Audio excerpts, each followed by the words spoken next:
Так получилось. Я очень сильно теку. Хочу попрощаться с мамой, братом, своей любимой девушкой. Сказать, что я вас всех любил в таком состоянии. Мой позывной Гиря, боец первого штурмового батальона, 3-й роты, 1-го взвода. Я получил осколочное ранение под Андреевкой правой ноги, довольно серьезное, повреждена икроножная. Были также повреждения вен, артерий, немножко там усекали мне их. И мелкие осколки в целом по телу, руки, немного спина и так далее. Мы штурмовали Андреевку, у нас работало 2 группы, Альфа и Браво. Вот, Браво заходила, занимала позиции, под нашим огневым прикрытием должна была заходить Альфа. Вот. Я занял с побратимом своим, получается, напротив Андреевки, с первых улиц через дорогу позиции. Вот, мы начали отрабатывать, начали работать наши минометы, но в это время как бы пидоры выслали свои дроны-разведчики, навелись на нас и начал работать по нам АГС, прорабатывать плотно квадратами. Сначала затрехсотился мой побратим, а после того, спустя несколько минут, как я понял, что он не выходит и не может сам оказать себе помощь, я пошел ему помогать. Вот. И в этот момент случился прилет, и меня затрехсотило. Я накинул себе турник на правую ногу, я начал очень сильно вытекать. Он уже был тоже в турнике, то есть мы поняли, мы 300, передали по рации и начали выходить из этого квадрата, который плотно был обстрелян. Я понял, что я не могу передвигаться вообще самостоятельно, и в тупую начал ползти.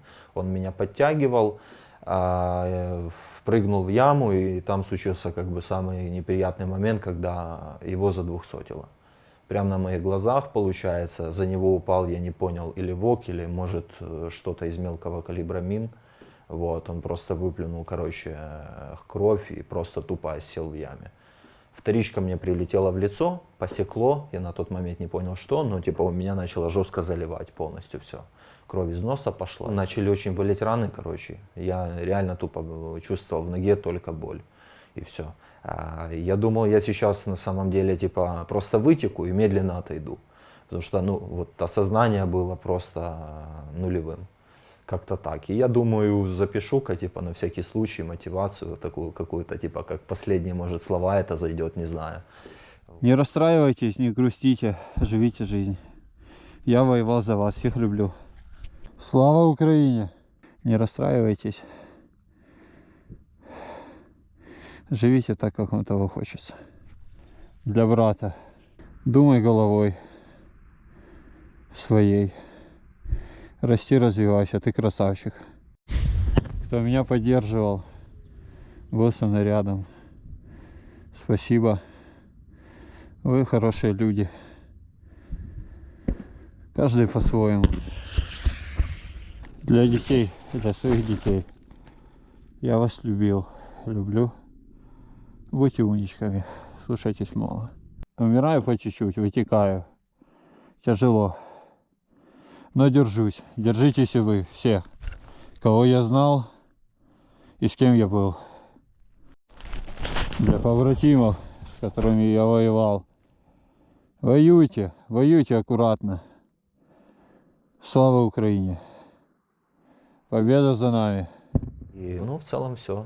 То есть я дал, потом пробегали побратимы, я когда записал, я дал свой телефон им, кинул, прошку снял.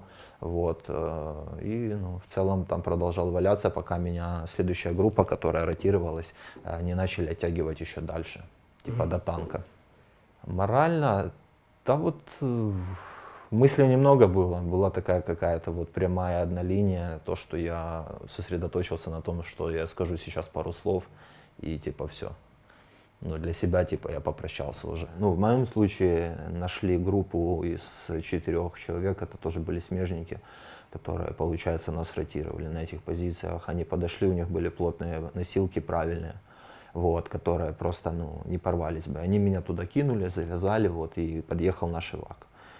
Встречают в целом по процедуре все элементарно просто, там встречает группа уже врачей, то есть встречает с КСП, как бы наш ротный фокус стоял, был взводный малый, который тоже как бы осмотрел и так далее, как бы полностью весь процесс контролил такого плана. И как получилось, был несколько дней в реанимации, получается, опять же тяжелое состояние, я очень все смутно помню. Рядом тоже самое максимально тяжелые ребята, ампутации 2 ног и так далее, там Всеволизарова. Я сам лежу, с меня постоянно течет, вытекает, пол кровати залито. Был обход, приняли решение меня на Киев направлять, поскольку я именно отсюда. Вот. Ну и так я оказался здесь. Не, ну естественно, это медики. То есть вообще огромная, то есть, ну и благодарность, и респект, и так далее. То есть те, с которыми мы работаем непосредственно в нашей роте. Это очень круто. Мы очень тактикулим в этом плане. У нас такмед на тупо высшем уровне. Мы охуенно тренируемся. Нас охуенно тренируют. Вот. Нам дают информацию, реально знания на уровне медиков. Чуть ли не интернов, наверное, каких-то, вот, то есть это Фокс, которая занимается с нами, вот, и вплоть до, то есть то, что реально важно, то, что жизни спасает, и вплоть до больничной койки, то есть это медперсонал, который здесь встречает и к военным относится реально очень, ну, очень круто в этом плане, ну, типа с пониманием, заботой особой и так далее. Смежно помогает патронатка, приятно. Девчонки, например, вот постоянно пишут, только ты там 300. Даже были вот там, ну, я был легкий 300, там осколок в палец, перебита кость, короче, там немножечко контузии, все дела. Пишут сразу, интересуются, привет, представляются, что ты, как ты, короче, давай поможем и так далее. Ну, приятно тоже. Причем просто вот это приходит в Телеграм, СМС, ты не ожидаешь. Если важно знать постоянно, где я нахожусь, что со мной происходит, что типа, как меня лечат, что делают, помогают, то есть оправдать некоторые затраты и так далее, которые, то есть, ну, идут медикаменты, там всякие, короче, все эти таблетки и все такое. Осмотр был, то есть, максимально четко. Сразу мне сказали, что как с моим состоянием, потому что меня трусило. Я хотел понимать. Я думал, я потеряю ногу. Я думал, ну там типа все, потому что я ее не чувствовал абсолютно, я чувствовал только уже боль на тот момент. Ну, в целом на уровне, то есть медицина, я в этом плане спокоен как боец, когда я понимаю, что если вот такое состояние, я реально типа выживу. Ну, то есть это немаловажно. Планирую, я хочу вернуться. Я стараюсь, я тороплюсь, я занимаюсь специально. И если человек идет сам, он понимает, зачем он это делает, почему он это делает, ради чего он это делает.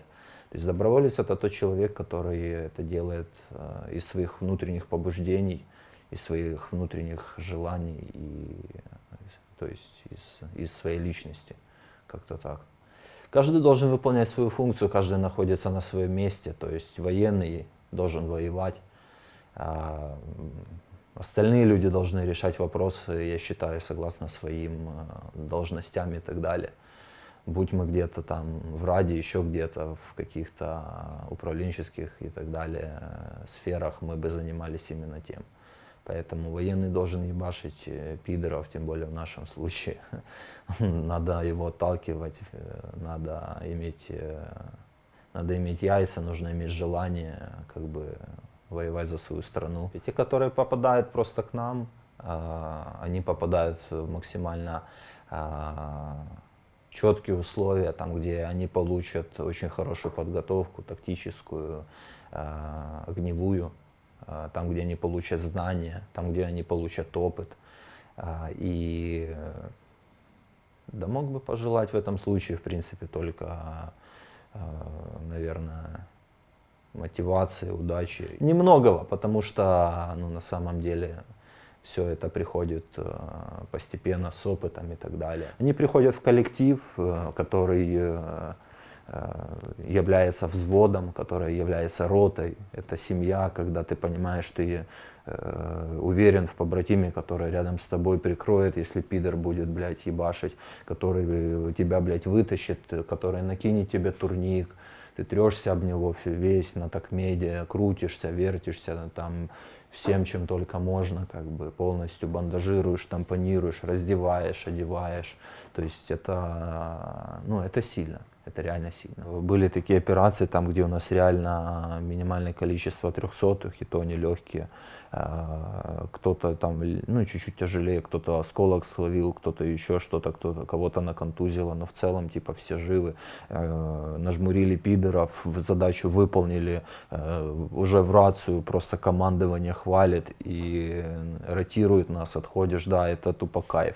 Это внутреннее такое моральное удовлетворение, когда ты именно просто выполнил свою задачу, сделал то, что нужно, ты доволен сам, ты жмуранул кого-то, то есть ты как бы сохранил побратимов, ты четко, слаженно работал, это реально так. То есть это, ну, это просто вот то дело, когда тот момент, когда ты понимаешь, то есть ты выполняешь свой долг, блядь, свою работу, свое любимое дело, когда оно просто вот, ну, заходит. Ну, это реально, да, есть такое ощущение.